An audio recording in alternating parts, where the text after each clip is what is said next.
So, today at the Palestine March, our Home Secretary was mentioned, and this is what was said about her. Because make no mistake, that is exactly what our new Home Secretary, Shabana Mahmood, wants. She doesn't want to just ban demonstrations. She wants to criminalize dissent. She wants to send a message that if you march for Palestine, if you speak out against genocide, if you demand justice, then the state considers you the problem. Shame on her! Shame on her! Let's remember, in 2014, the same Shabana Mahmood lay on the floor of her local Sainsbury's protesting against goods made in illegal Israeli settlements. A week later, she addressed a Palestine protest like this in Hyde Park, praising the compassion and humanity expressed for the people of Gaza. That was before she swapped solidarity for a ministerial car. Today, she's not lying down in protest, she is lying to the British public. And this was Shabana Mahmood 10 years ago. Because Israel's actions, its killing of children, its bombing of schools and hospitals must be condemned without equivocation. We know what they've done is wrong. If David Cameron fails to speak out, that is a moral outrage. He may stay silent, but we will never stay silent. So let's have a mighty roar and tell this government we will not stay silent until the Palestinians are free.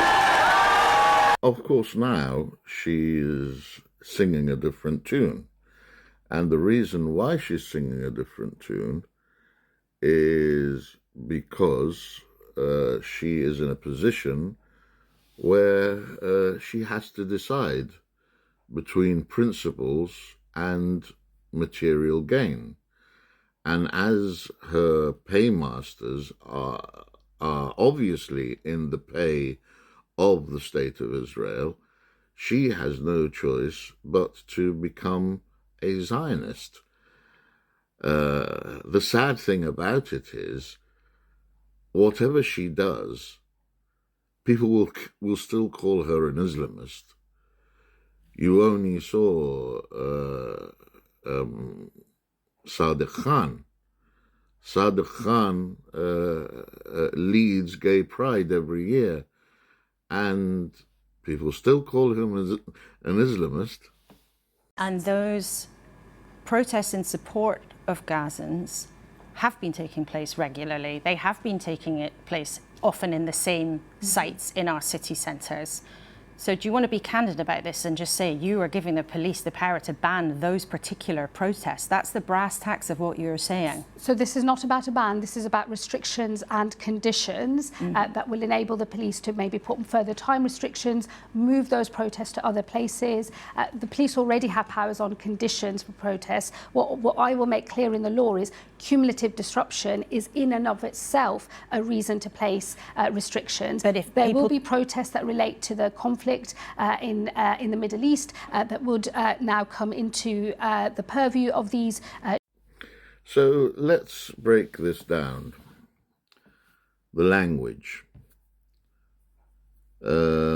Cumulative obstruction, or whatever she calls it, what she means is repeat protests. Now, obviously, when you protest and you don't get heard, you protest a second time.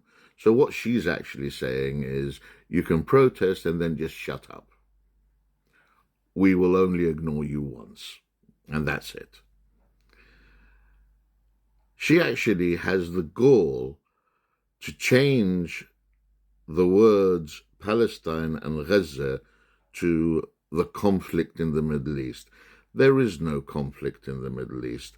A conflict in the Middle East would suggest that she's completely neutral and Britain is completely neutral. This conflict was started by Britain.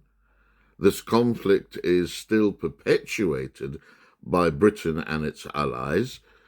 if the Zionist entity was not given military backing, financial backing, and even veto backing, we wouldn't be in this situation. So to actually distance herself, and it's no longer Gaza or Palestine, it's a conflict in the Middle East. Such a hypocrite, it's unbelievable.